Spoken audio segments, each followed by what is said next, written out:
9 ans après la désignation du premier juge constitutionnel de la République démocratique du Congo, faut-il, oui ou non, remanier toute la Cour ou faudra-t-il renouveler ses membres par tiers? Maître Willy Wenga nous explique. Lorsque vous lisez la disposition de l'article 158 de la Constitution, l'alinéa 3, on vous dit très bien que d'abord l'article elle-même vous dit que la Cour constitutionnelle est composée de 9 juges.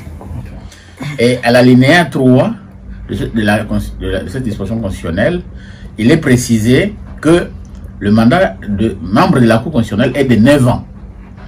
Et lorsque vous lisez le même article, ce mandat-là est renouvelable par tiers tous les 3 ans. Vous comprenez? Okay. Mais la Constitution n'a pas précisé comment est-ce que le tiers-là, ça sera de manière permanente ou quoi. Mais la loi de 2013, portant organisation et fonctionnement de la Cour constitutionnelle, est venue préciser, en confirmant d'abord que le mandat, que la Cour est composée de 9 juges. La loi a aussi précisé que le mandat de membre de la Cour est de 9 ans. Mais la loi a précisé que la Cour est renouvelée par tiers tous les 3 ans. Mais qu'est-ce que la loi a précisé? Et c'est ça la logique. C'est que pour les 2-3 premières années, donc pour les 6 ans, okay, sur les premiers 9 ans, okay, les membres se renouvelleront par tiers, par tirage au sort. Ah, okay. Vous comprenez? Okay. Cela veut dire quoi?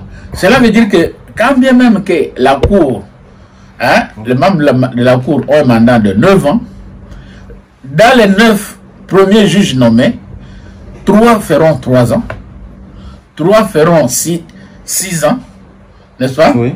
Et 3 feront 9 ans. Ok. Ok. Vous comprenez? Ok. Et comme ça se renouvelle par tiers, c'est-à-dire que lorsque les 3 de 2015 à 2018 sont remplacés par tirage au sort, oui, il reste 3 encore de 2015, oui, qui sont aussi remplacés par tirage au sort en 2021. Je pense qu'il y avait eu un petit retard. Et la loi dit il n'y a que pour les 3 premiers, les 3 premiers, donc les 6 premiers juges qui seront remplacés par tirage au sort. Étant entendu que les 3 derniers sur le 9 atteindront 9 ans. Dans la première hypothèse, que deviennent les affaires en cours, tout rôle confondu? Et dans le second cas, qui doivent partir et pourquoi? Aujourd'hui, ceux qui sont arrivés jusqu'à 9 ans, il n'y a que 2. Oui, il y a Maître Wassenda et le professeur Mavungu. Maître Wassenda parce qu'il a été nommé jusqu'au bout, il n'a pas été remplacé. Et le professeur Mavungu parce que juste quelques mois après d'avoir été nommé, Luzolo a été nommé à la commission de l'anticorruption. Et Mavungu l'a remplacé en 2015.